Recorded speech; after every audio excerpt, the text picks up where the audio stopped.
A cupcake conceals a shocking secret. Welcome to Poirot Files. I am your host, Dexter. I love our connection. Comment where you're listening from. Your feedback means everything. Let's uncover the truth.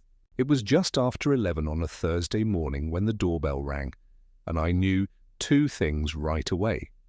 One, Fritz hadn't ordered any rare cheeses or truffles from upstate because I had asked him that very morning while stealing a slice of his veal terrine. And two, whoever was at the door was neither expected nor likely to leave quickly. In our brownstone, unannounced arrivals were as welcome as squirrels in the orchid room. I answered the door. The guy standing there was in his 30s, wiry, with a messenger bag slung crosswise and a cardboard pastry box in both hands like it held plutonium instead of baked goods. His jaw worked nervously, and his eyes did a ping-pong routine over my face and shoulders like he expected a sniper to pop up from the coat rack. "Archie Goodwin?" he asked. "Unless I've undergone a name change without notice," I replied. "You have a delivery? Or is this a bakery sting operation?" He gave a twitchy smile. "I was told to give this only to you directly." He handed me the box like it might self-destruct if I opened it wrong. It was white with pink trim, standard bakery fare. The sticker read, "Miss Sprightly's Cupcakery, confidentially sweet." Cute, but it didn't explain why I was getting baked goods from someone who'd clearly rehearsed his delivery like a dead-drop exchange. "I didn't order this," I said, raising an eyebrow. "And Nero Wolfe doesn't eat desserts that rhyme. Just open it, please." Normally, I'd slam the door and tell him to try Broadway for his next performance, but something about the desperation in his tone kept me from shutting him out. I stepped back into the hall and flipped the lid. Inside were 6 cupcakes. 5 were innocent enough, vanilla with pink buttercream, a sprinkle here and there. But the 6th had a flag sticking out of it, a tiny red toothpick flag with something scrawled on it in cramped block letters. "This one contains a sealed micro drive. Wolfe will want to see it." I'm no stranger to weird mail. Last year, a woman sent us a slice of wedding cake containing a cufflink she claimed belonged to a vanished groom. But even this was new. I looked back up. The courier was already halfway down the steps, making the kind of exit you see in spy films when someone drops off secret intel. I shut the door and walked into the office. Wolfe was in his chair, which is like saying the Earth was still in orbit. He had his lips pressed together like he was trying not to inhale too deeply from the orchid fertilizer clinging to his cuffs. "I suppose," he muttered, without looking at me, "that you have intercepted yet another distraction." "Call it that if you like," I said, holding up the box. "But this one's frosted and contains espionage." That got him to glance over the top of his book. I walked to his desk and carefully lifted the marked cupcake. "Read the flag," I said. He did. Then, slowly, like someone operating heavy machinery under protest, he set down his book and turned in his chair. "A micro drive? Apparently embedded in dessert. If this turns out to be a scam from a disgruntled patisserie, I'll eat the whole thing myself." Wolfe sighed. "Bring me the plate and the gloves." 10 minutes later, the 6th cupcake had been dissected like a surgical patient. Fritz stood nearby, visibly offended at the amateur baking methods. From the center of the cake, wrapped in plastic and foil, emerged a micro drive the size of a thumbnail. Wolfe didn't touch it. He just gestured. "Use the auxiliary terminal." I slid it into the port on the desk's side panel and waited. A folder popped open with a single video file. No password. It began playing automatically. A woman appeared, on screen, seated at what looked like a kitchen table. She wore a navy blue sweater and a beaded necklace. Late 30s, high cheekbones, and the kind of expression you only get from a lifetime of worrying about things that usually go wrong. "My name is Rebecca Winslow," she said. "If you're watching this, it means I've failed to meet with you in person. I run Miss Sprightly's Cupcakery on 8th Avenue. Someone has hidden something inside my bakery, something they want me to keep quiet about. I didn't know at first, but now I do. And I think they know that I know. That's why I'm scared. That's why I'm sending this." She paused, eyes darting briefly off screen, like she thought someone might walk in. "There's a recipe folder I found, not just cake formulas. There are diagrams, names, some kind of chemical analysis. I think they're hiding something in the buttercream shipments. I need someone smart and trustworthy. Everyone else I've tried to talk to either brushes me off or disappears. If this gets to you, Mr. Wolfe, please help." The screen cut to black. Wolfe inhaled deeply and closed his eyes for a moment, as if debating whether to ignore the plea. "On grounds of culinary offense. What do you think?" I asked. "I think," Wolfe replied slowly, "that a woman who must entreat through cupcakes is either desperate or deranged.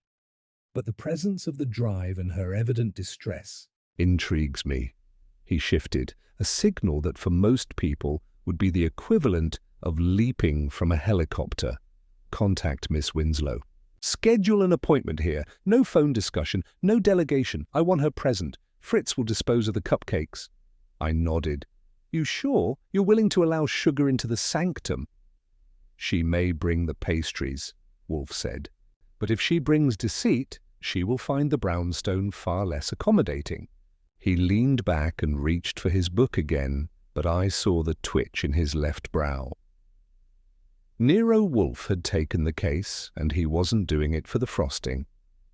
Rebecca Winslow arrived at the brownstone the next morning at 10:30 sharp, and I'll give her credit. She didn't look like someone who had recorded a covert video message in fear of her life. She wore a green tweed coat, slightly frayed at the sleeves, and clutched a beige purse like it held her dignity hostage. Her hair was pinned in a no-nonsense bun, and her eyes, though weary, didn't dart around like a trapped squirrel. Still, something about her posture said she'd been bracing for a storm that hadn't quite arrived yet. I opened the door and gave her my standard "you're being watched" smile. "Miss Winslow, I'm Archie Goodwin. You're right on time. Come on." "In?" She nodded and stepped inside, scanning the hall like she half expected security lasers. I led her into the front room, the sanctuary of Wolfe's world, where the man himself sat ensconced in his oversized chair, back slightly arched, fingertips touching. "Mr. Wolfe," I said, "this is Rebecca Winslow, baker of encrypted desserts and potential whistleblower." Wolfe didn't move. His eyes tracked her like a hawk, considering whether the field mouse in front of it had filed the appropriate forms.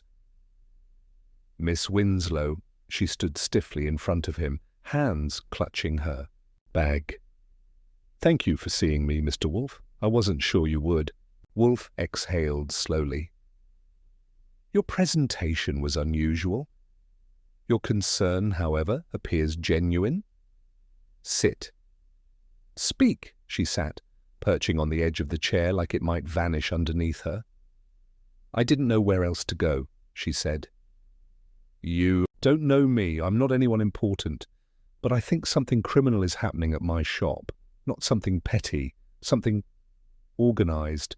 Wolfe gestured slightly. "The video suggested as much. You referred to hidden diagrams, lists, and altered supply deliveries. Explain precisely." "No flourishes," Rebecca nodded, inhaled, and began. "About 6 weeks ago, I hired a new assistant, manager named Dean Carey. Polite, clean resume, good references, on paper, perfect. But almost immediately, little things started to change. He redid our ordering system, said it was more efficient, shifted our primary supplier from a local distributor to a company called Vantrox Solutions. I'd never heard of them. The name sounded more like a pharmaceutical firm than a food supplier, but he insisted their quality was top-notch, and the prices were unbeatable. I was standing behind Wolfe's chair and made a mental note to look up Van Trox as soon as I had a minute. I let it go. Then last week, she continued, I went to the shop late. I'd forgotten my ledger. When I got there, the lights were on, and Dean was in the back. He had one of the new flour bags open. He didn't see me. He was doing something with a plastic pouch and a funnel. Didn't look like baking prep. And you said nothing? Wolfe asked. I confronted him. He laughed it off, said he was mixing a new dry spice blend for testing. But there was a folder on the table, black, no label. When he left the room, I looked at it. Inside were chemical diagrams and names I didn't recognize. Some had government markings on them, seals. I don't know if they were fake or real. I took a few photos just in case. Wolfe shifted slightly. Where are these photographs? Rebecca pulled out her phone and handed it to me. I copied them to the drive I baked into the cupcake, but they're still on here too. Wolfe closed his eyes for a long moment. That was his version of a drum roll. Then he opened them and looked at me. Archie. Yes, sir. Compile full information on Dean Carey and Van Trox Solutions.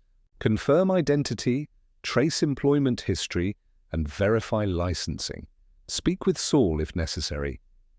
On it, Miss Winslow, Wolfe said, turning back to her. I require the physical address of your bakery, a copy of your full employee list, and access to any relevant receipts or invoices involving this new supplier. Rebecca nodded. I brought it with me. She reached into her bag and pulled out a slim folder. Staff list, contracts, supply order copies, everything since Dean came on board. I took the folder and gave it a quick flip-through. It was organized. Someone raised in the school of color-coded tabs and labeled receipts. Not bad for a gay woman knee-deep in buttercream espionage. There's one more thing, she said. 2 days ago, one of my junior bakers, Carmen, quit. No warning. She didn't even pick up her final check. She'd been acting nervous ever since Dean showed up. I tried calling her, but her numbers disconnected. Wolfe's brow furrowed just slightly. Mr. Carey may not merely be experimenting with spices. What do you believe is happening, Miss Winslow? She shook her head. I don't know exactly, but I think someone is using my shop to distribute or hide something that isn't legal. I think Dean's involved, and I think Carmen found out. Wolfe leaned back. And now you fear that you may be next. Yes, there was a pause. One of Wolfe's classic, measured silences. Then he spoke calmly. You were wise not to go to the police. She blinked. Why not? Because if your assumptions are even half accurate, your bakery is part of a broader operation.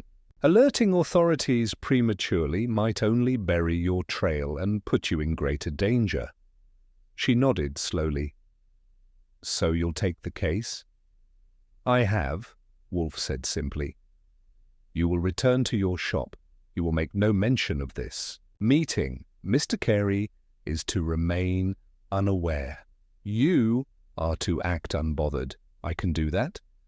Mr. Goodwin will begin inquiries immediately. If anyone else disappears or anything is tampered with at your premises, you will notify us instantly. Rebecca stood. Her hands were still tight around her bag strap, but her voice had steadied. Thank you. I know this isn't your usual kind of case. You misunderstand, Wolfe said, eyes narrowing slightly. This is precisely my kind of case, the kind that offends order and reason with subtlety and guile. Mr. Goodwin will see you out. I led her to the door. As I opened it, she turned, slightly. Do you think I'm overreacting? No, I said. You might be underreacting, but don't worry. If anyone's good at smelling trouble, it's Wolfe. She gave a faint smile, then walked down the steps and disappeared into the late morning traffic. I closed the door behind her and turned. Wolfe was already reaching for the phone. "You're calling Saul?" I asked. "No. Fritz, we must re-sterilize. The office. A box of unknown cupcakes was recently here." I nodded. "I'll run down Vantrox and Carey. Anything else?" "Yes," he muttered. "Get me a cupcake. A real one. I need to remind myself what they're actually for.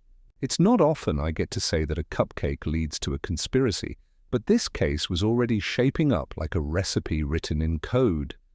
While Wolfe remained in the brownstone organizing his facts like spices on a rack, I was dispatched into the Great Beyond, also known as Manhattan.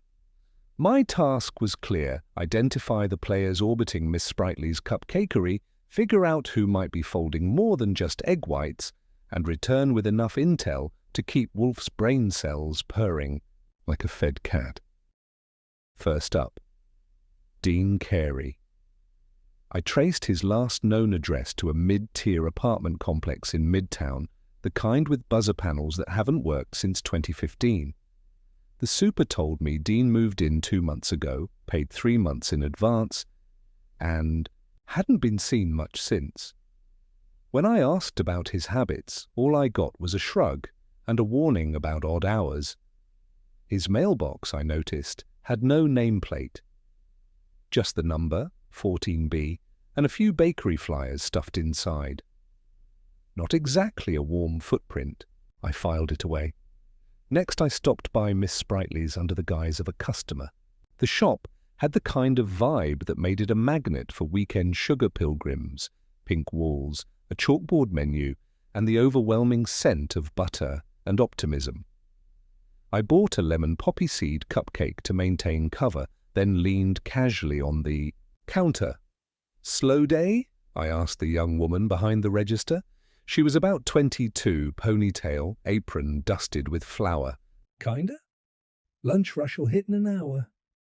I was hoping to say hi to Dean, I said, watching her reaction. Her smile stiffened. "He's not here. He usually works in the back, but he's off-site today." "That's a shame," I said, lightly. "Old friend. Haven't seen him in years." She nodded, but didn't offer anything else. Her eyes flicked toward the kitchen door behind her. I filed the expression under caution with sprinkles. I introduced myself under a false name. Standard Archie protocol, and slid into a booth to observe. Over the next 20 minutes, I saw 4 staff members moving in and out. The cashier, a stocky guy with dough on his arms, a woman in her 50s with steel grey hair, and a wiry man wearing headphones who seemed completely uninterested in customers. From Rebecca's file, I knew their names: Bella Thornton, lead baker; Carlos Pina, assistant baker; Melody Crick, cashier; and Trent Donnelly, delivery guy. Back at the brownstone, I briefed Wolfe. He didn't say a word for 3 minutes. He just rocked slightly and stared out the window like he was calculating planetary alignment. Then he spoke. "Summon them." "You want me to round them all up?" "Individually," he clarified. "Begin with Miss Thornton. Arrange a discreet meeting here. I wish to gauge their comportment." It took a bit of maneuvering, but I got Bella Thornton to agree to meet under the pretense of an informal interview for a potential culinary award Wolfe was supposedly backing. She arrived that evening at 6, wearing a baker's coat and practical shoes. Her handshake was dry, firm, and suspicious. "I don't understand," she said as I led her into the office. "Mr. Wolfe's interested in my work." Wolfe, who had rearranged his reading chair precisely 10 degrees to face her more directly, gave her a modest nod. "Miss Thornton, you have managed the daily operations at Miss Sprightly's since its founding, have you not?" "Pretty much, yes. Rebecca does the books and the vision stuff. I handle ovens." "You oversaw hiring prior to Mr. Carey?" Her mouth pinched. "I used to, yes." "And you did not vet him?" "That was Rebecca's call. She said he came highly recommended." "You disapproved?" She hesitated. I didn't know him, and he changed a lot fast. Our supply routines, schedules, protocols. I pushed back. He didn't like that. Has he threatened you? She blinked. No, just made it clear I was old school. Do you suspect him of anything improper? Another pause. Let's just say the vibe changed when he arrived. Not illegal, just off. I love that place. I don't like seeing it run by people who treat baking like spreadsheets. Thank you, Wolfe said. You may go. She left, confused but cooperative. Wolfe said nothing until the door clicked shut. Then, she is honest, or skilled enough to feign it under pressure. Next, Carlos Pena. Carlos was tougher to reach, apparently allergic to anything that didn't involve mixing bowls. I caught him outside the bakery the next morning during a smoke break and told him Wolfe was considering investing in culinary training scholarships and wanted to speak with local bakers. That did the trick. Carlos arrived in jeans and a hoodie, smelling faintly of cinnamon and menthol. He sat like someone who'd never seen leather furniture before. You enjoy your work? Wolfe asked. Yeah, it's a job. You have worked there for 3 years, Carlos nodded. Started as a dishwasher. Bella trained me. Mr. Carey, do you like him? He's efficient, weird but efficient. Weird in what sense? Carlos scratched his jaw. Doesn't talk much. Always on his laptop. Keeps moving things around in the supply room. Changes the locks. Nobody touches his stuff. He gets real edgy about that.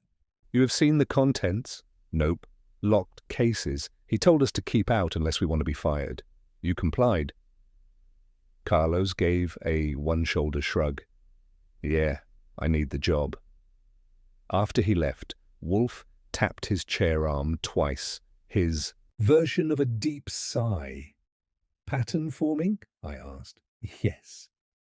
The staff are passive observers. Each sees something, but not enough. The control lies with Carey. He is the nexus. What about the missing girl, Carmen? Find her. That led me to a small apartment complex in Brooklyn, where a retired landlady told me Carmen had vacated suddenly last week. Didn't say why, the woman said. Just stuffed her. Things into a suitcase and called a cab. She looked pale, scared. She hadn't left a forwarding address, but she had left a binder, a beat-up pink folder full of recipes, notes, and tucked between the pages, a torn sheet of graph paper with something that looked like a chemical compound name, LTS 46B. I took a photo and brought it back to the brownstone.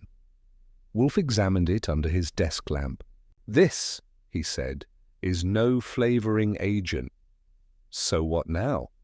Now we draw the circle tighter. We have 4 suspects, Carey, the staff who turned a blind eye, and the vanished Carmen. But there is a 5th, the supplier, Van Trox. I've got Saul digging into them. You'll have a file by tomorrow. Good. We will proceed. He leaned back, eyes closing briefly. In this case, Archie, the frosting may be sweet, but the center is deeply rotten. The next morning started with Fritz's corned beef hash and Nero Wolfe's complete silence, which meant he was mentally elbow-deep in theories and not ready to share the menu. I, however, had work to do that didn't involve philosophizing over breakfast meat. Wolfe had instructed me to peel back the layers on Dean Carey and Van Trock's solutions, and to sniff out the missing Carmen like a bloodhound with a vendetta. My first stop was the Department of State's licensing database. Van Trock's solutions wasn't just obscure, it was practically invisible. No website, no business listing in the usual supplier registries, and the only corporate address led to a shell company in Delaware. Their listed phone number rang through to a generic voicemail that said, "Thank you for calling customer service," without ever mentioning the company's name. Red flags were piling up like unpaid invoices. So I went deeper. I made a call to Lon Cohen at the Gazette, who owed me for not printing a story that would have had his editor in court for 6 months. "Archie," Lon answered, half bored, half intrigued. "What flavour of trouble are you ordering today?" "Chocolate, with a microdrive centre." "Ever heard of Vantrox Solutions?" He whistled low. "Only in whispers. They're part of a grey market logistics ring. Nothing proven, but the names come up in cases involving chemical transport, shady warehousing, and one bust in New Jersey that mysteriously collapsed. No paper trail. Every time someone gets close, the company folds, reincorporates, and disappears like a magician's assistant, ever. Connect them to food distribution? Not directly, no, that's new." I thanked him, hung up, and made a mental note to tell Wolfe his hunch about the pastries hiding more than calories was probably right. Next, Dean Carey. There wasn't much on him in the usual records. A degree from a culinary institute that didn't answer their phones, a couple of prior jobs at bakeries that had since shuttered, and a 6-month consulting period at a boutique food lab in Jersey City that went bankrupt 2 weeks after he left. His trail was as neat and scrubbed as a test kitchen after a surprise inspection. But that only made it more interesting, so I went back to Miss Sprightly's. Rebecca was there this time, hovering near the front register. When she saw me, she gave a nod and tilted her head toward the back. I followed her into the kitchen, where the staff buzzed around trays of macarons and ganache, as if national security wasn't hanging in the air like powdered sugar. "He's in today," she whispered. "Locked himself in the office an hour ago, said he's revising invoices." "Anyone else acting odd?" She hesitated. "Trent, the delivery guy, he's been late twice this week. Said his truck broke down, but he's always been reliable. Before. Let me talk to him." She led me to the alley behind the shop, where the delivery van idled near the dumpsters. Trent was leaning against the back bumper, sipping coffee like he was waiting for something besides packages. "Morning," I said, flashing the easygoing grin I use when I'm about to ask someone questions they don't want to answer. "You, Trent?" "Yeah. I'm doing some work with Miss Winslow about the supply change. Vantrox Solutions." He blinked. "Oh, yeah, they started delivering a month ago." "Anything strange about the shipments?"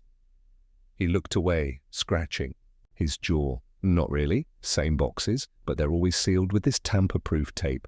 Real heavy duty. I've seen crates from restaurant supply chains before, and these are overkill. Like, they don't want you knowing what's inside. Do you open them? No way. Dean handles that. Always meets the driver. Always signs himself. Get the driver's name? Never the same guy twice."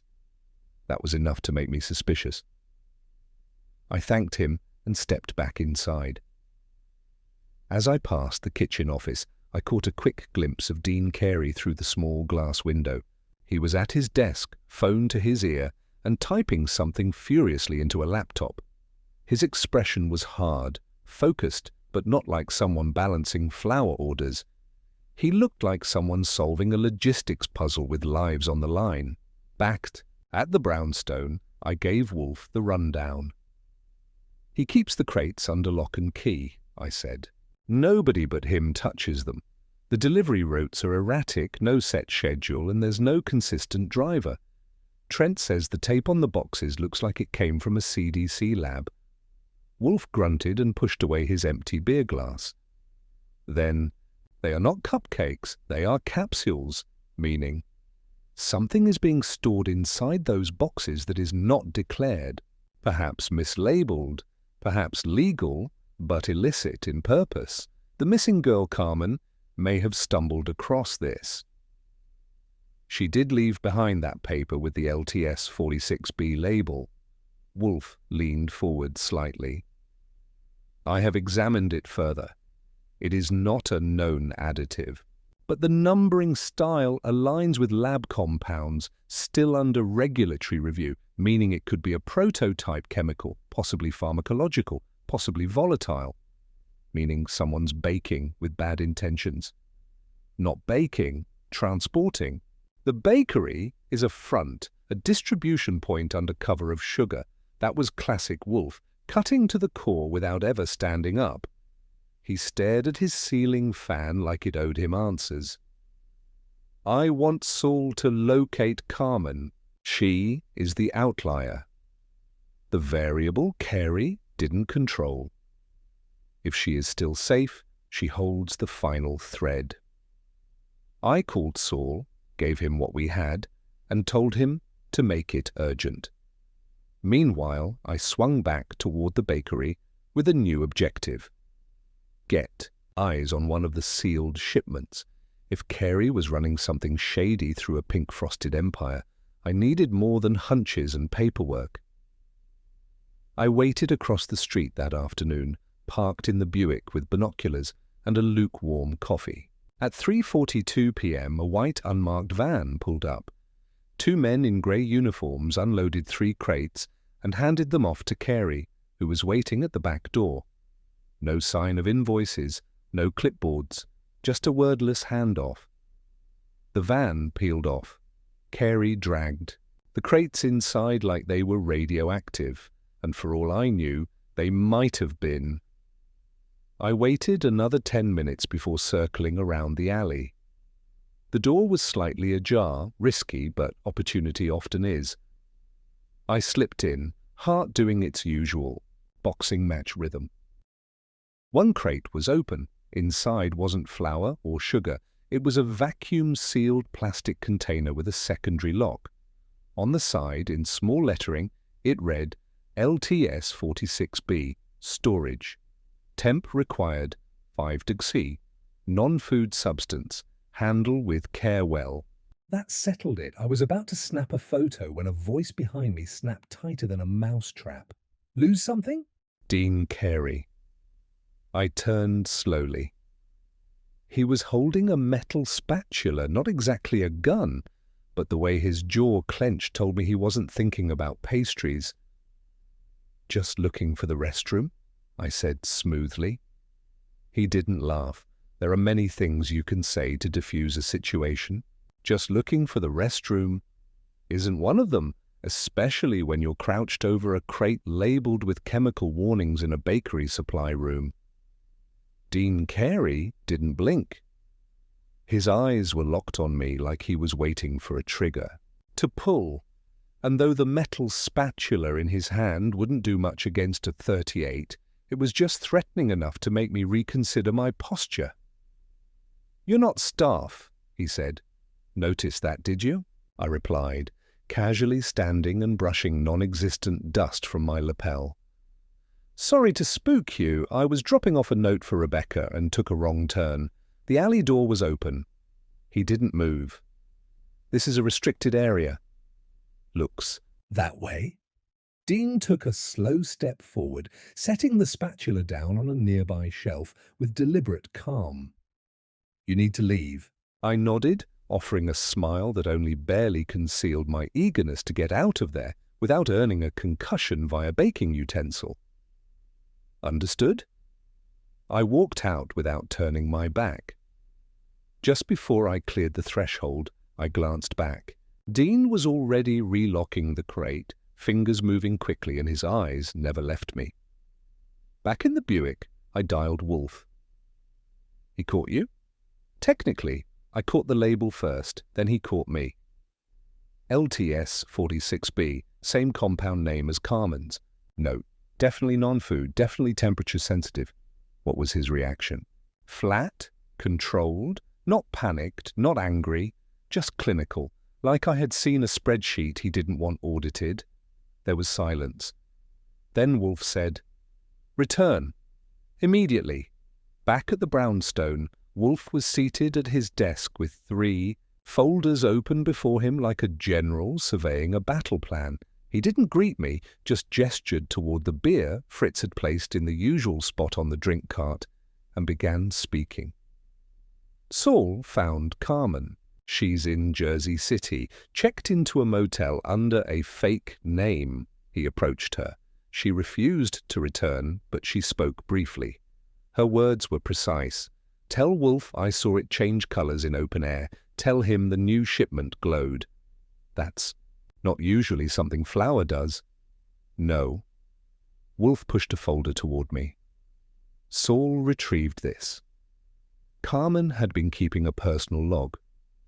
Notes, chemical sketches, entries about Dean's locked room. She suspected the bakery was being used to transfer experimental compounds, unregistered, unapproved, likely untraceable. The crates arrived weekly. Dean handled them alone. Carmen tried to get a closer look once and was immediately reassigned to front-of-house duty. Did she say what changed color? A fluid, likely. The vial was labeled LTS-46B, but she noted that its glow intensified in warmer conditions. She suspected it was temperature reactive, which fits the storage label on the crate. Precisely. Carmen believed it wasn't just chemical transport, it was trial distribution. Someone was testing dispersal methods, possibly mixing trace compounds into legitimate goods. Using cupcakes as Trojan horses? Wolfe's face darkened. Perhaps not for ingestion, perhaps simply for concealment. Transfer to other handlers, urban masking, that gave me a chill. Why not just ship through industrial routes? Because those are monitored. This method, subtle, localized, civilian, hides in plain sight. Rebecca's bakery is the ideal facade, small, charming, under the radar. And Dean? He is the operator. Vantrox is the vehicle. But there is another element. Wolfe opened a second folder. This came from Lon. Vantrox was linked to a now-defunct lab in Connecticut, Flarepoint Industries. Flarepoint had one major contract, development of reactive compounds for civilian crowd control, tear gas variants, luminous tracers, but one of their compounds was shelved after test subjects experienced acute neurological effects. I blinked. Let me guess, LTS-46B? Correct, I sat. So Carey's transporting a weapon, or at least an unstable chemical? Not military grade. But unregulated, likely illegal, and potentially dangerous in civilian hands. Which means Rebecca's in real trouble, Wolfe nodded once, slowly. And Carey is no longer simply an opportunist. He is a conduit for criminal distribution of a hazardous agent. We were both quiet for a moment, the weight of it setting in like cement. Do we involve the police? I asked. Not yet. We require confirmation, evidence that is irrefutable. I need that crate. You want me to steal one? Borrow. Observe, record. That's called stealing, Wolfe. I am not interested in terminology. I am interested in facts. That night, I returned to the bakery. This time, I didn't bother with cupcakes. At 11:07 p.m., the back alley was empty. A single light bulb buzzed over the rear door. I picked the lock with the set I wasn't supposed to carry and eased inside. The kitchen was dark, but I'd been in enough supply rooms to navigate by smell and muscle memory. The crates were stacked near the walk-in cooler. 2 were sealed. 1 had its tape already cut. I opened the top. Inside were 6 vials, glass, vacuum-packed, labeled LTS-46B. The fluid inside shimmered faintly, a kind of unnatural blue that made me think of radioactive bugs and sci-fi movie posters. One of them had a hairline crack. I slipped on gloves, standard issue for when things get weird, and lifted it gently. It was warm to the touch, that was enough. I set up Wolfe's pocket camera, he had one, naturally, and snapped pictures of each vial, each label, each serial number. Then I heard it, a creak. I froze. Another sound, closer this time. A slow, soft footfall. Dean, I clicked off the light and crouched behind the crate.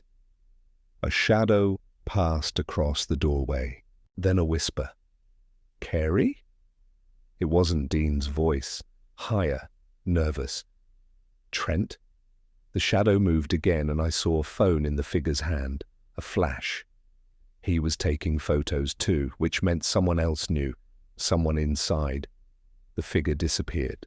After 30 seconds, I waited another 5, then quietly slipped out through the front. Back in the brownstone, Wolfe listened to the whole thing without interruption. "A second actor," he said finally. "Inside the operation, but not at the center. Possibly disillusioned, possibly attempting blackmail. Or just scared. Perhaps. In either case, the structure is cracking. Carey is compromised, which means he will act. Soon." "You want to confront him?" "No, I want to corner him." He steepled his fingers. "Tomorrow we gather them all, the staff, Carey, Rebecca. The players must sit together and listen. We shall set the bait for a confession. No, for the truth. Carey will not break under pressure, but he will react under threat." "And what's the bait?" Wolfe smiled slightly. "You'll see."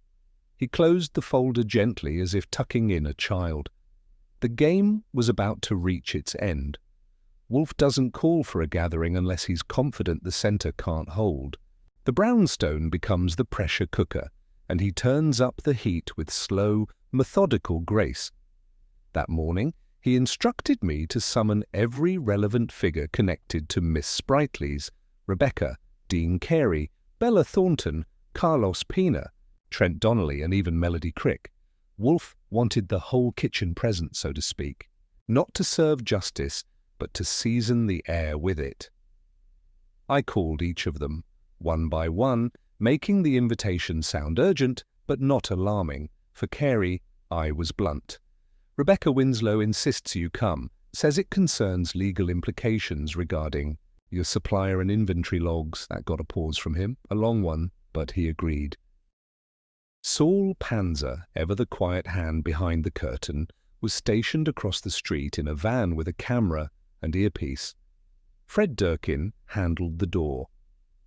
Wolfe wasn't taking chances, not because he feared violence. Wolfe fears almost nothing, but because he knew the moment would be sharp enough to cut.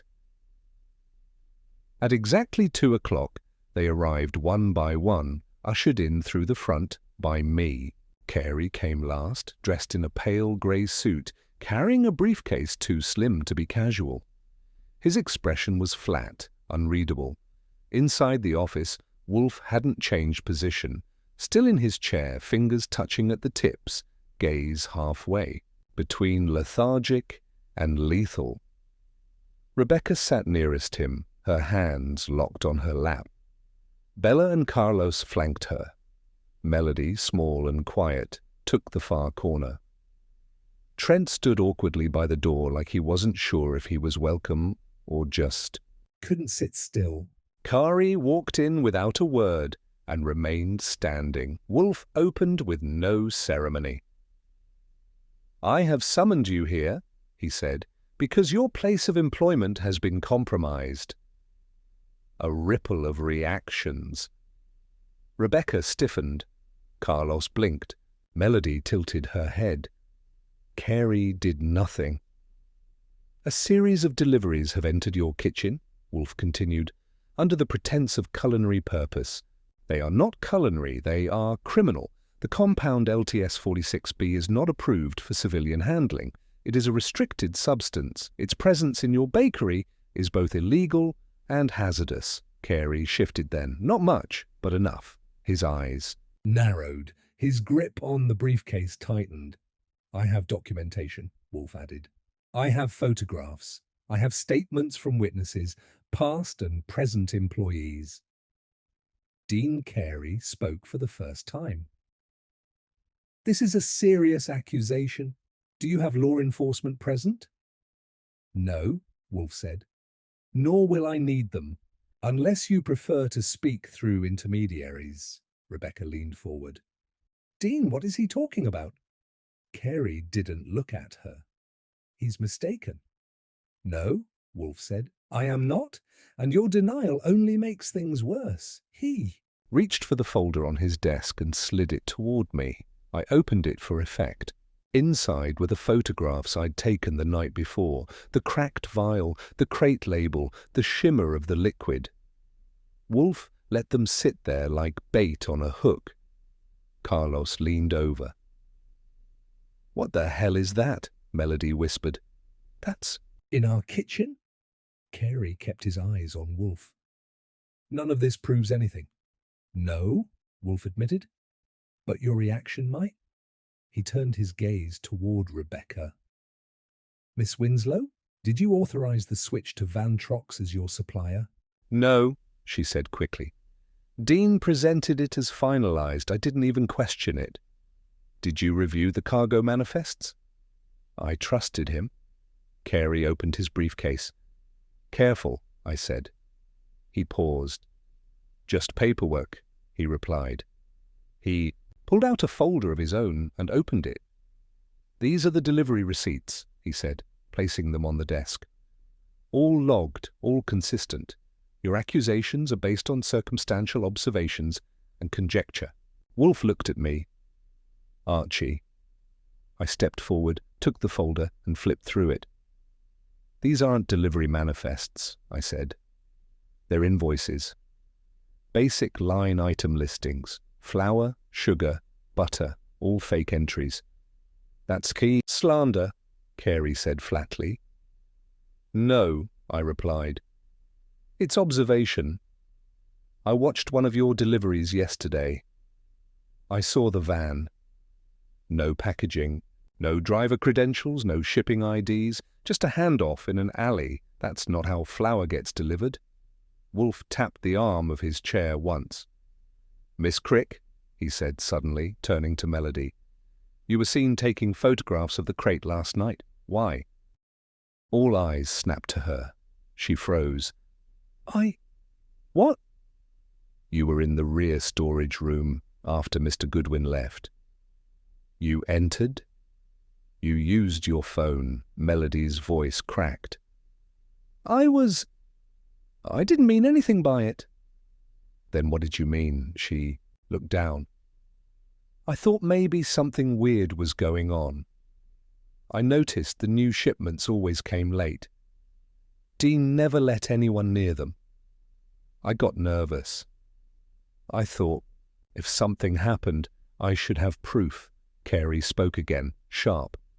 "You broke protocol." "You told us not to ask questions," she snapped, surprising everyone with her sudden burst. "You controlled everything." Wolfe nodded slightly. "So, the facade is crumbling." Carey turned toward him. "You have no proof of harm?" "Perhaps," Wolfe said. "But federal agents are reviewing the images as we speak. A duplicate drive was already dispatched this morning. I expect a knock on your door very soon." It wasn't true, yet. But Wolfe lied with purpose, and in that moment he was playing for the reaction. Carey's jaw worked.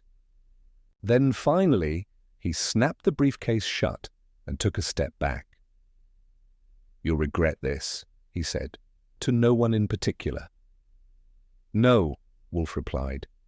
"You will." Carey looked around the room, at Rebecca, who stared at him as if seeing a stranger, at Carlos and Bella, who looked stunned, at Melody, who looked afraid. Then he turned and walked out. I followed him to the door, just in case. But he didn't try anything, just walked briskly down the steps and vanished into the street. Inside, Wolfe exhaled long and slow. "Archie," he said. "Yes, sir?" "Contact Lon. Ask him to pass the file to his friends in federal regulation. No names, just the images." "You think that'll be enough?" "It will be a beginning." "And Carey?" "He'll run. That's his next move. But he won't get far." Rebecca stood, shaky. "I didn't know." Wolfe looked at her. "You were negligent, but not complicit. Keep your staff close. Shut down operations temporarily. Let the authorities deal with the rest." She nodded slowly, and just like that, the room cleared. One by one, they left. The brownstone returned to its regular silence. Wolfe remained seated. I poured him a fresh glass of beer. He raised it slightly. "Cupcakes," he said. "Sweet on the surface," I added. "Poisonous underneath," he grunted. A fitting metaphor. Wolfe didn't say a word for the next 45 minutes. He sat there in his chair, gazing at nothing, arms resting on the armrests like he'd been carved into the upholstery. Fritz brought him his afternoon beer, which he accepted with a small nod, but didn't immediately drink. That was how I knew the case was still live in his head. He never let beer get warm unless something else had his attention. From where I stood, propped near the bookshelves, the pressure in the room hadn't lifted. Carey was gone. The confrontation over, and yet Wolfe hadn't called it finished. That meant he knew something was missing, and judging by the tick in his right eyebrow, it was starting to irritate him. "Archie," he said at last, "still here. There is a discrepancy." "Only one?" He turned his eyes to me, unamused.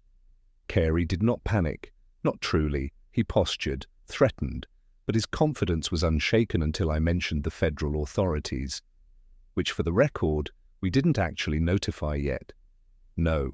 But his reaction implies preparation. Either he knows the authorities won't reach him, or someone above him has already covered for him. That's not comforting. It isn't meant to be. He leaned back. What do we know of Van Trox's? Corporate structure, shell layers, dead ends, and enough rebranding to make a magician jealous. Saul traced it back to an LLC buried under 4 intermediaries. One of them dissolved 2 years ago and was revived 3 months before Dean showed up at the bakery. Wolfe closed his eyes briefly. Then Carey did not act alone. He was sent. That would explain how he slipped past background checks and dropped those crates like it was nothing. Indeed.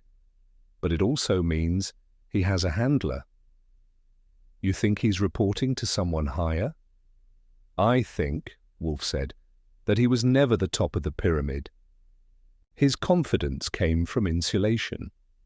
Someone told him, "You're protected." He believed it. I nodded. So who's protecting him? That is the question. If we answer it, we answer the case. Wolfe paused and finally took a sip of his beer. "Resuming surveillance on the bakery. Do not approach. Watch who comes and goes, especially after hours. Report any new faces or vehicles. Have Fred assist you in shifts." And if Carey comes back? He won't. Not unless he's told to clean up. And that would be most revealing. That night I staked out the bakery with Fred, working in shifts from a borrowed florist van Saul arranged. We had eyes on both the front and the alley, a thermos of lukewarm coffee, and a camera with a telephoto, lens long enough to read credit card numbers across the street. The place was quiet until 1:22 a.m. Then a silver SUV pulled up. 2 men got out, neither of them Dean Carey. One wore a suit, the other was dressed like a warehouse foreman, jeans, gloves, clipboard. They didn't knock or hesitate, just unlocked the back door and went inside. 10 minutes later, they emerged carrying one of the crates, the same model Wolfe had photographed. They placed it in the back of the SUV and drove off. I snapped photos, got the plates, and called Saul to start a trace. Back at the brownstone, by dawn I laid the prints on Wolfe's desk like a dealer dropping cards. He took his time. "This is more than retrieval," he muttered. "This is evidence removal, damage control." I poured him a fresh beer. "You were right. Carey was a middle link. These guys are the top. Or close to it. Trace the vehicle. Already sent to Saul. He says the plate is registered to a Shell logistics company in Hoboken. Surprise, surprise." Wolfe tapped his chin. "If they believe the bakery is compromised, they will scrub it. They will remove all material, terminate contacts, and disappear. Meaning they'll vanish before law enforcement even catches a whiff. Unless we stop them." He turned to the desk phone and dialed. I heard Saul pick up on the other end. Wolfe didn't waste time. Send the full trace results to Lon Cohen. Tell him to forward them discreetly to his contact at the Bureau of Chemical Control. Include the photographs, no names, no personal testimony, just the imagery. They will know what they're seeing. He hung up and looked at me. We baited the mouse. Now we show the trap. The next day moved like a coiled spring. Carey didn't return. Melody called to say the bakery hadn't opened. No one answered the phones. Rebecca went by and found the shop dark, the windows covered. Not boarded up, just papered over as if someone was trying to vanish politely. Carlos, Bella, and Trent had all received texts from an unknown number advising them that the bakery was undergoing an emergency inventory recall. No explanation, no sign of Rebecca in the group messages. She was locked out of her own system. Carey had changed the passwords before he left. It was a complete shutdown, a vanishing act. At 3:15 p.m., Lon Cohen called. They moved fast, he said. My guy says the images triggered something. LTS-46B was part of an abandoned crowd dispersal project. It was classified under Project Shorelight. The stuff wasn't lethal, but it had hallucinogenic effects under thermal exposure. It wasn't supposed to leave the lab. And now it's in cupcake boxes. They're coordinating with a joint task force. Could be raids in the next 48 hours. That fast? Your photos made waves. Someone higher up knew about this. Someone wanted it buried, but you just threw it back on their desk. I passed the message to Wolfe. He gave a slight nod. Then we have done our part. Do you think Carey will be caught? Perhaps. If his confidence was justified, he may already be out of reach. And the handlers? Wolfe swirled the last of his beer. They will lose their shield, and when they do, they will turn on each other. That is how organizations like this dissolve from the inside. The next morning, a front-page piece in the Gazette broke the story wide. Baking cover for chemical scandal, it read, with a full spread of the images Wolfe had chosen. The article was careful, vague on names, rich in implication. Wolfe's fingerprints were invisible, as always, Rebecca called. Her voice trembled with both relief and exhaustion. It's over, isn't it? Not entirely, I said. But the kitchen's clear, no more glowing compounds in the frosting. I don't know if I'll ever reopen. Maybe not, but... You're still standing. That counts for something. She thanked us again. Wolfe didn't take the call. He never does. That evening, as Fritz brought out a roast duck with orange glaze, Wolfe looked up from his dinner with the faintest hint of satisfaction. They believed they were clever, he said. And they were, I added, until you made it personal. No, until they tampered with order. That I do not abide. He cut his duck in silence. Outside, the world spun on. Inside the brownstone, balance had been restored. By the time Wolfe called for the office gathering, the situation had evolved from criminal suspicion to quiet collapse. Carey was still missing. The bakery had closed, the locks changed, and Rebecca's name had vanished from the business license registry without warning. The authorities were moving, but slowly, too slowly for Wolfe's liking. That meant it was time for a more direct sort of chess game, played from the comfort of his office, with chairs arranged just so and windows cracked precisely 1 inch to keep the air tolerable. Archie, he said that morning, his tone deliberate, invite them, not all of them. Only those who remain willing. Miss Winslow, Bella, Carlos, Melody, and Trent. We need them here today together. 4 o'clock. You want the bakery staff back in one room? After what happened? Precisely. A controlled reassembly. We've cleared the board. Now we examine the pieces. Carey won't show. No, but he may still influence the room. That's how Wolfe talked when he was setting bait, with a calm detachment that would make a surgeon nervous. I made the calls and they all agreed to come, some hesitantly, others more eager than I expected. Rebecca was quiet, but said yes. Bella didn't ask questions. Carlos and Melody were curious, and Trent just said, "About time." By 3:55 p.m., the front door had been opened 5 times, and the brownstone's furniture had absorbed the presence of 5 anxious guests. Wolfe remained behind his desk as always, eyes half-lidded, fingers forming that triangle of thought he used like a weapon. I stayed standing near the globe, arms crossed. This was Wolfe's show now. He began without ceremony.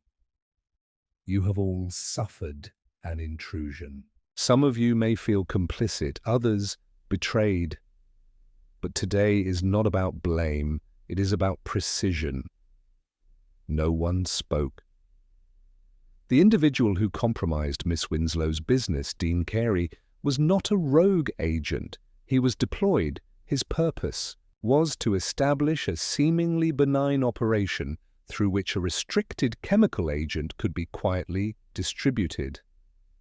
That operation is now dismantled. The authorities are informed. The cleanup has begun. Carlos shifted uncomfortably. "Then why are we here?" "To understand what remains," Wolfe said. He pointed, not with his finger, but with his eyes. "Miss Crick, you took photographs. Why?" Melody looked down at her lap. "Because I didn't trust him, Dean. He always acted like we were beneath him. I thought if something went wrong, someone should have proof." "Did you share the photographs?" "No, I deleted them after the last delivery." "Why?" "Because I was scared. I thought if he found out, he'd come after me." "You were right to be cautious," Wolfe said, "but not to destroy evidence." He turned slightly. "Mr. Donnelly?" Trent leaned forward, elbows on knees. "I figured it out a week before it all hit the fan. The deliveries didn't make sense. The weight was off. I've handled bakery supplies for years. You can tell when a crate's supposed to carry flour but doesn't. And that smell, that wasn't food-grade anything." "Why didn't you say anything?" "I did. I told Bella." All eyes turned to her. Bella folded her arms. "He did. But what was I supposed to do?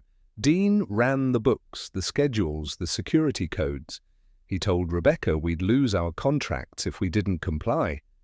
Rebecca winced. Wolfe addressed her gently. "Miss Winslow, you trusted the wrong man. That is not a crime, but it has consequences. You were negligent. You handed over control of your business too easily." "I know," she said quietly. "He was convincing." "That," Wolfe said, "was the point." He let the silence stretch, measuring their faces, gauging their guilt and grief. "Each of you noticed fragments," he continued. "None of you saw the whole. That is how such men operate, through division, subtle pressure, and the illusion of normalcy." Carlos raised a hand slightly, like a student in a courtroom. "So what happens now?" "The authorities will pursue Carey and his handlers. That is not our concern. What remains is the matter of rebuilding your reputations, your business, your trust in each other." Rebecca looked up. "You think that's possible?" "I think," Wolfe said, "that you are not the same people who walked into that bakery months ago, and that is to your advantage." Melody let out a breath she'd clearly been holding. Wolfe sat forward slightly, which in his world meant a shift from theory to instruction.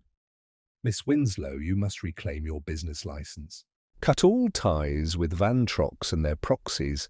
Hire counsel. Make your findings public if necessary." She nodded slowly. "And the others? You may choose to rebuild with them or without. That is your decision, but you will do so transparently. No more secrets, no more back doors." Carlos smirked. "Not even for spice deliveries?" Wolfe ignored him. He looked at Bella. "Miss Thornton, you are experienced. You saw the change before the others. That insight is valuable. But if you remain passive in the face of change, it becomes complicity." Bella didn't reply, but her jaw tightened. To Trent, he said, "Watch the roots. Trust your instincts." To Melody, "Keep copies, always." And finally to Rebecca again, "If you want my advice, hire Mr. Goodwin to oversee your reorganization. Temporarily." Rebecca blinked. "You mean?" Wolfe gestured lazily toward me. "He has a knack for spotting what doesn't belong." I gave a short nod. "I'll consider it my dessert tour." Wolfe closed his eyes, signaling that the gathering was over. "Thank you," he said. "You may go." They left quietly, without lingering. No goodbyes, no dramatics. Just a group of people who had stood on the edge of something dangerous and now needed to figure out how to walk again. As the door closed behind the last of them, I turned to Wolfe. "Was that your version of group therapy?" "No, it was a recalibration. They will either recover or dissolve. You think Rebecca will bounce back? She is uncertain but not broken. That is enough. And Carey?" Wolfe sighed. "He is gone. For now. But not untraceable. The authorities will follow the paper trail. Eventually, the arrogance of his protectors will fail him." I sat down and loosened my tie. "I still can't believe they tried to pass experimental compounds through a cupcake shop." "Precisely why it worked," Wolfe replied. "No one suspects what is absurd." We sat in silence for a moment. Then he said, "Fritz is preparing cassoulet tonight. Would you be so kind as to retrieve a bottle of Riesling from the cellar?" I stood. "Of course. Want me to label it LTS 46B? He frowned. "If you do, I shall be forced to make dinner without you," which, in Wolfe's world, was as close to an affectionate threat as I was ever going to get. The next morning, Wolfe remained in his office longer than usual, not reading, not napping, just thinking, his version of bloodletting. He had settled most of the case in his mind already. The web had been exposed, the bakery operation collapsed, and the core players removed from the board. But something was still itching at him, something he hadn't spoken aloud. He called me in at precisely 10:14 a.m., and that was all the clue I needed. He had reached a conclusion and wanted an audience. "Archie," he said, "summon Mr. Cohen." "Lon, you're bringing in the press?" "He has earned it, and it is time the truth finds its proper path." "Are we giving him the full story?" "No, only what is necessary." Lon arrived just past noon, a half-smoked cigarette in one hand and his notebook in the other. "You said this was about that bakery mess," he said, as he walked into the office. "What, you've got frosting samples now?" "Sit," Wolfe said. "And listen." Lon sat. I stayed by the globe, arms folded, watching Wolfe lay the table. "The operation centered around LTS 46B, Wolfe began, a failed experimental compound from Project Shorelight. Its intended use was crowd control, hallucinogenic dispersal, non-lethal but highly disorienting. Its shelf life was unstable. Its regulatory approval was denied after trials produced inconsistent neurological reactions." Lon nodded, scribbling quickly. "Years later," Wolfe continued, "the formula reappears in a Manhattan bakery under the guise of enhanced baking inventory. A new manager, Dean Carey, alters the supply chain. Van Trock's Solutions becomes the conduit. Crates labeled as dry goods are, in fact, containers for trace-level chemical vials." "And you're sure of that?" Lon asked. "Sounds like you're turning me into a miniature version of you," he grunted. "Impossible. You lack the immobility. I smirked. Then Wolfe said something I didn't expect. You did well. I blinked. Say that again? He didn't. He just raised his glass. Outside, the day stretched long and golden. Inside the brownstone, the chairs were back in their places, the folders were filed, and the scent of duck and spice filled the air. Not chemicals, not fear, just order. And in Wolfe's world, that meant victory. A week passed, then another. The newspaper article Lon Cohen published ran quieter than we expected, not for lack of substance, but because the agencies involved moved fast and deep, suppressing the story with a velvet glove and a badge. Carey was still missing. The Bureau had launched a multi-state sweep, seized assets tied to Van Trox, and quietly detained 2 executives at a shipping company in Hoboken. But Carey was smoke. Wolfe didn't seem bothered by the absence of headlines. For him, the conclusion of a case didn't need applause, it only needed order. And by his measure, the mess had been restored to something resembling shape. Still, I found myself wondering about loose ends, about Carmen, still lying low in Jersey City, about Rebecca, working with city clerks to rebuild her business under a new name, Winslow Bakes. She'd asked me to review her new security measures, and I'd agreed, though Wolfe grumbled that it disrupted our routine. I was in the kitchen with Fritz one morning when the doorbell rang. I answered it, half expecting it to be another delivery for Fritz's jam club, but instead it was a woman holding a large cardboard box with a neatly tied blue ribbon on top. "Delivery for Mr. Nero Wolfe," she said, "from Miss Winslow." I took it and thanked her. She walked off briskly. No signature required. I placed the box on the office table and raised an eyebrow at Wolfe, who, predictably, didn't look up. "Another baked confession?" "If it explodes," he said, "let it ruin the carpet, not my chair." I opened the box. Inside were 6 neatly arranged cupcakes, chocolate ganache with gold leaf on the frosting. At the center, a folded envelope sealed with wax. I opened it. Wolfe watched silently as I read it aloud. "Mr. Wolfe, they're clean, I promise. I don't know if I'll reopen Miss Sprightly's the same way again. Too much damage. Too many blind spots, but I've learned. I've installed cameras, changed suppliers, and more importantly, trusted my instincts again. Thank you, not just for saving the business, but for saving me from thinking I was crazy. If you ever change your mind about sweets, these are made with real sugar, honest labor, and no classified compounds. With gratitude, Rebecca Winslow." Wolfe read the note once more in silence, then set it aside. He didn't touch the cupcakes, but he didn't dismiss them either. That alone was something. I reached for one and took a bite. "Ganache, dense, clean. Nothing glowing," I said. "No hallucinations, just guilt-free calories." "You are reckless," Wolfe muttered. "Someday it will kill you." "Maybe," I said, "but not today." We spent that day without interruption. Wolfe remained seated, reading Montaigne essays, and I filed the last batch of case notes into our system. Saul called once to say Carmen had moved out of her motel.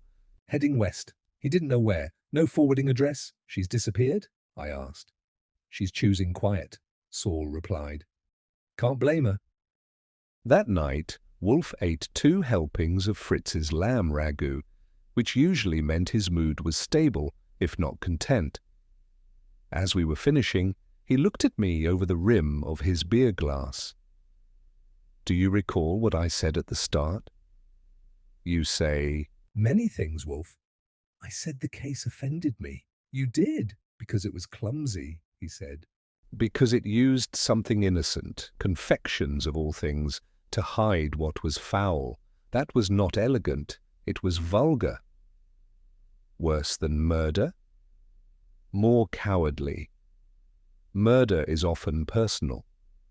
This was industrial. A corporation poisoning innocence for the sake of strategy.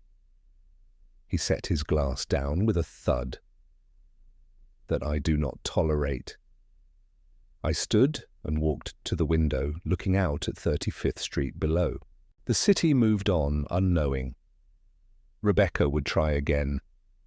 Carey was probably drinking sangria under an assumed name. And somewhere in a locked vault, a compound named LTS 46B was waiting for the next clever devil to get bold. I turned back to Wolfe. "You did a good thing," I said. He didn't answer, so I added, "You saved more than a bakery. You stopped a bad idea from spreading." He closed his eyes, just briefly, then opened them. Perhaps. He stood, slowly, and walked to his bookshelf, selecting a worn copy of Plutarch's Lives. A signal that the evening was his again. That the case was, in his mind, over. I started toward the kitchen, thinking of tea and maybe one more cupcake, but Wolfe spoke before I left the room. "Archie." I paused. "Yes?" "Lock the files. No external copies, not even for the Gazette." "You think it'll come back?" He didn't look at me, just turned a page. "I think the frosting may melt," he said. "But rot finds new containers." I nodded and left him there, alone in the dim light, surrounded by orchids and silence. Another case solved, another mess cleaned, and the cupcakes. They stayed in the box. Wolfe never touched them, but he didn't throw them away either. Wolfe didn't speak of the case again. He didn't mention Dean Carey. He didn't speculate about whether Van Trox's remnants would resurface under another name. He didn't ask about Carmen or the bakery, or whether Rebecca Winslow had succeeded in reopening. As far as Wolfe was concerned, the matter had reached its end. The lines had been drawn, the truth uncovered, and the rot, for now, uprooted. But I knew better. Wolfe's silence wasn't absence, it was containment. His brain worked like a sealed vault. When something was locked inside, it wasn't forgotten. It was filed, preserved, studied in silence. One night, about 2 weeks after the story had quietly vanished from the headlines, I found him in the office reading a French treatise on agriculture from the 1800s. He didn't look up when I walked in. "I've been thinking," I said. "A dangerous pastime," he replied. "About Carey. About the whole operation. You never explained how you knew it was real before we even had proof." Wolfe turned a page carefully. "I knew because the deception lacked imagination." Come again. "It was too clean, too neatly built. Carey was competent, but his methods were mechanical. Precise substitutions, controlled scheduling, coded packaging, no arrogance, no improvisation. Most people would consider that professional." "Professionals make mistakes," Wolfe said. "They err, they adapt, they rationalize. Carey did none of that." He acted like a man who had practiced every move in advance. That suggested something more troubling than guilt. It suggested indoctrination. I sat in the red chair near the desk. He believed in what he was doing. Of course, he was part of something larger, and like all such men, he was willing to sacrifice others for the sake of that structure. And the bakery was just a tool. Wolfe nodded. A mask, chosen precisely because it was absurd. A cupcake shop with high-security shipments. It provokes laughter, not scrutiny. It was a ruse built on society's own assumptions. He closed the book then, a quiet but deliberate gesture. They counted on people not paying attention, on routine being stronger than curiosity. But what they didn't count on, he said, looking at me now, was that routine can also breed resistance. I thought of Melody, nervously snapping photos, of Carlos noticing shifts in weight, of Carmen running rather than staying silent. They underestimated the people, I said. Yes, Wolfe replied. As all such organizations eventually do, he leaned back. And now? Now the trail grows cold. Carey will be protected for a time. Vantrox's structure will fracture and rebrand. But the stain is noted. A file exists. Someone will see it again. And perhaps then the next piece will fall. We sat in silence for a while. Fritz came in, cleared the empty glass, and offered a fresh pot of tea. Wolfe waved it off.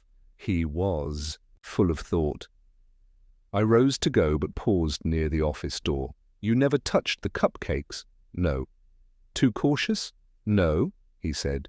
Too sentimental. I do not wish to remember them by taste. I smiled. Fair. He reached for another book, Spinoza this time, and opened to a marked page. Just as I was leaving, he said, one more thing. Archie. Yeah?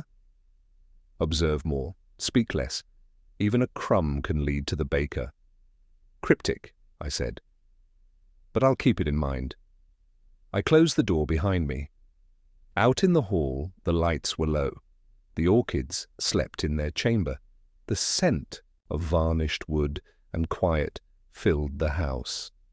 And inside, Nero Wolfe remained in his chair, thinking, as always, watching the world through silence, waiting for the next rot to rise.